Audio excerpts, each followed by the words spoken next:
Do you accept, as we draw this circle, this invisible circle, and we talk to you about the vortex, do you accept that there is, in fact, a vibrational version of everything that you've been asking for that has amassed vibrationally? Do you accept that? It's an important key to this, and we know it's hard to accept because you can't see it. You can see what's manifested in terms of a relationship. You can see what's manifested in terms of your finances or your physical apparatus. You can see evidence of what's manifested. But this vortex that we're talking about, since it's a vibrational version, you can't yet see it. You can't yet hear it. It's not tactile yet. It hasn't come into full view for you. So for most of you, it must be annoying. It's a concept as we wave our arm and point at this place and tell you it's a vortex and tell you that the larger part of you and everything that you want is in it. We want you to conceptually get it, but what is the first way that you're going to actually know the reality of this vortex? How can you know that it's true? What's the first evidence that you're going to get about the existence of this vortex? It's a feeling, isn't it? It's an emotion. It's a feeling, because your emotion is your indicator of your vibrational alignment. So when you come into alignment with your vortex and you feel secure, even when you don't have evidence, when you feel self-appreciation, even when others aren't crowing about what a wonderful mother you are yet or whatever, when you feel it, that's a manifestation. And that's what we've been trying to call your attention to all morning here today.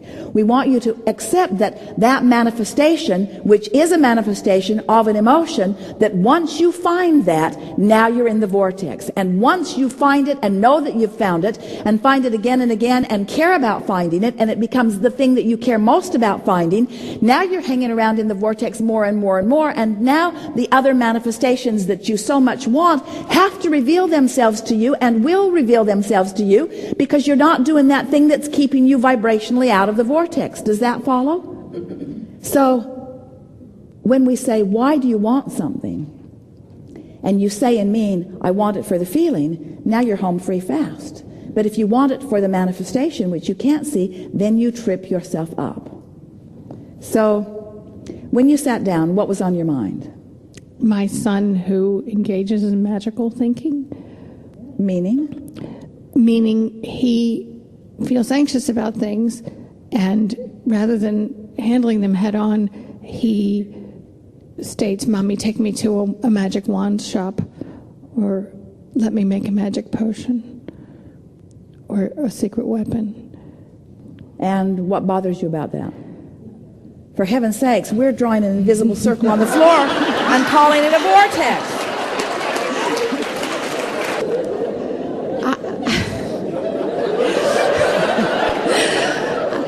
I would like him to address his anxieties and to feel We would more like hopeful. him not to. Okay. We would like him not to, because addressing anxiety only holds you apart from, in other words, what do you think he's reaching for with the magic wand? Relief? Yes. So what's wrong with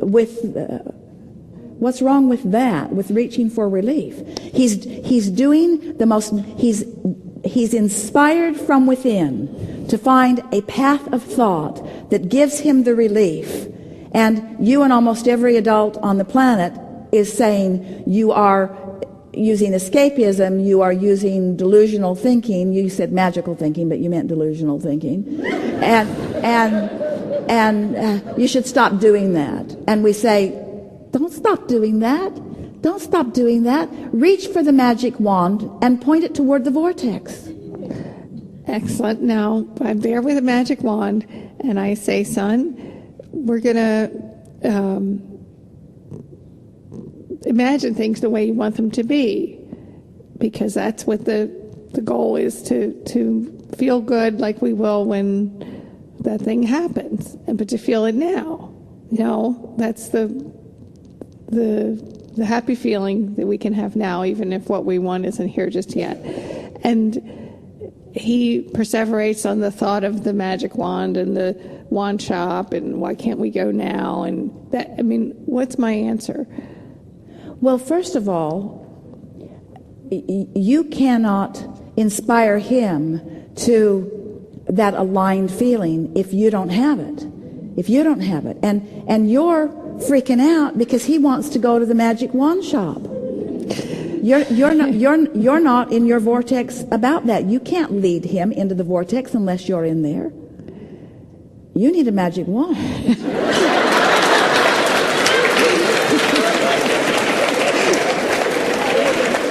Well, he's trying to get you in there. Why don't you get in the car and go? Well, if there's a magic wand shop within your vicinity, why are you depriving yourself and your son of the magic wand?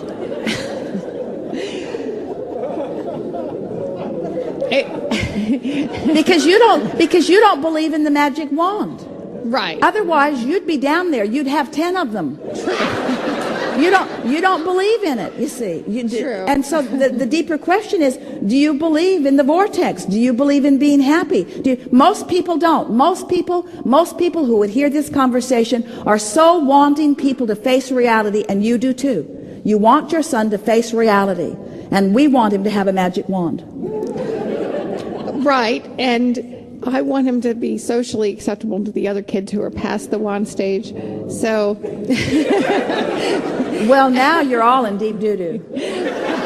Because, and you have just spoken the primary thing that keeps most people from being willing to just give in and go with the flow of emotion. Because you're such realists, and you care about what other people are saying. You care about how other people are approaching you, you see.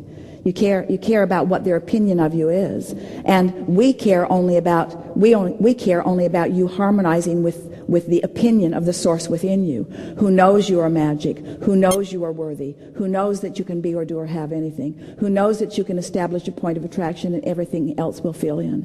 In other words, it will look like magic to those who are watching you when you find alignment with the fullness of who you are and practice the vibration of it frequently enough that you know the power of your being. Everything that you've ever wished or dreamed or hoped for must become a specifically manifested reality enough that everyone who's looking at you from whatever vantage point they are will have to admit that you've got some sort of magic going on, because you'll be living entirely differently than almost everybody else. And your son still remembers that, you see. That's why he's reaching for that. Now, there's a little bit of what bothers you is that he's reaching for it because he's wanting to zap the bad guys, and he's wanting to get his power back is what he's really reaching for. He's reaching for his power, you see. And he's wanting you to confirm to him that he has power. And so he's really begging you to confirm that he has power, but you don't quite yet believe that he has power, and you're worried about if he finds his power, how it will look to others. And we say, first of all, don't worry about how it will look to others, because if others don't have the power, they won't be rendezvousing with him anyway. He'll be rendezvousing with those other magical creators who have the power, you see.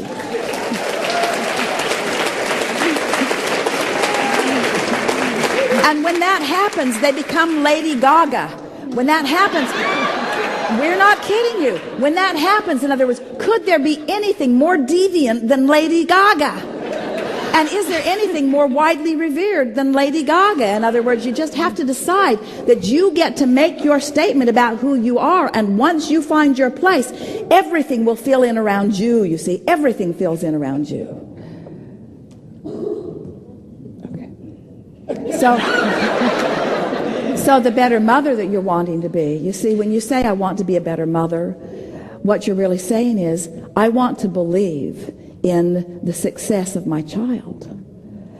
And I want to believe in the success of my child even before the evidence of the success shows us. When my child is timid, I want to believe in his confidence. When my child is fearful, I want to believe in his confidence. I want to believe in that. I do, and I want it to dovetail without it being resistant experience for him or for me with his conventional treatments, which he receives, both medical and talk therapy. And I guess where I am right now with your teachings is I'm more comfortable with the looking at what I like and getting to the next thing and the next thing rather than the quantum leap. Well, everyone is, of course. Okay, so I want... But our question to you is it a quantum leap? This is the thing that's odd. It is not a quantum leap to find an emotion. That's baby steps. So if but the effect of that powerful baby step will appear to be a quantum leap in terms of what manifests. That's the thing that is so interesting about this conversation. Humans who have not been exercising their ability to feel good think shifting emotion is a quantum leap, when it's the easiest thing in the whole frickin' world. It's the easiest thing. It's the easiest thing. To shift your emotion is the easiest thing. It's just not something you've practiced very much. But when you shift it, then everything else shifts around it, you see. Okay, so he's there and he wants the magic wand, and I perceive, and my feeling is that he's actually expressing anxiety. So he's not aligned with his inner being when he's saying that. He's saying, I'm uncomfortable. I'm afraid I'm not able to manifest what I want, so I need this magic wand. And I'm not in my all right. either. So what we want to say to you is, it doesn't matter a rip what he's really thinking about that magic wand, but it matters intensely what you're thinking about it. In other words, this conversation isn't about what, in other words, what you're saying is, he has anxiety and wants a magic wand, so Abraham, I've got anxiety and I want you to give me the answer. And we say it's the same thing. You have to figure out how to get your anxiety at bay, or replace your anxiety with trust, even if he's got anxiety. That's the thing that's so interesting, because what you're actually saying to us, and everyone does the same thing, so don't feel bad about it. What you're actually saying is, help me soothe my son's anxiety so I don't feel anxious. That's what you're actually saying. And we want to say to you, you've got to find a way to no longer feel anxious, even if he does, because you will lead him into that place of feeling stability once you find it yourself, and not until. And that's why your opening question, I want to be a better mother, is so profound and so deep within you. That's really what you're talking about. Abraham, please help me find the stability of who I am, so that I can help my son find the stability of who he is. And we say, you got to do your stability finding first before you can help anybody else find it. So our question to you is, can you feel stable when your child is anxious? Can you? We didn't say do you. We didn't say do you usually. We didn't say have you. We didn't say is it easy. We say, can you find stability even when your child is feeling anxious? I believe that I can. I just would like more help with it, please. All right. So don't talk yourself out of it. Talk yourself into it. I believe that I can, you said. So follow that trail. Follow that. I believe that I can because I can redirect him to doing something. Wait, this isn't about him. This isn't about him. We didn't ask you if you can help him be less anxious. We asked you if you can be less anxious. Do you believe that you can be less anxious when your son is anxious? Or when anything is going wrong? Do you have control over your own anxiety? Well, I guess I like to address my anxiety by doing something about it. Well, that's not working, is it? Well... What we're trying to convince you of is that what you're wanting to do about it is have an emotional shift.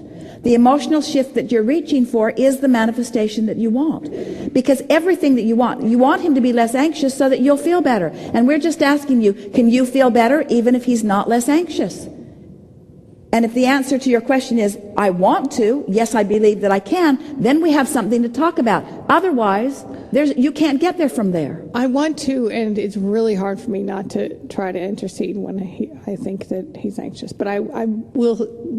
Well, let us just put it to you straight. What you're doing is not working. What you're doing is not working. What you're doing is not working. What you're doing will never work. What you're doing will never work. What you're doing will never work. You will never get to where you want to be following the tack that you're following. Do you want to find a new way? Yes, I do.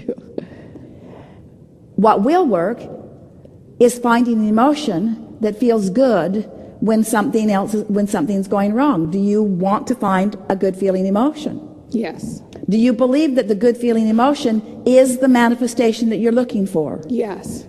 Do you believe that the good feeling emotion is the manifestation that you're looking for?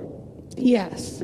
Do you believe that the good feeling emotion is the manifestation that you're looking for? Yes. Do you believe, we're not kidding, do you believe that the good feeling emotion, your good feeling emotion, not your son's good feeling emotion, your good feeling emotion, do you believe that you breathing easy, that you trusting, that you feeling good, that the sun coming out for you, that things lighting up for you, things starting to feel humorous for you,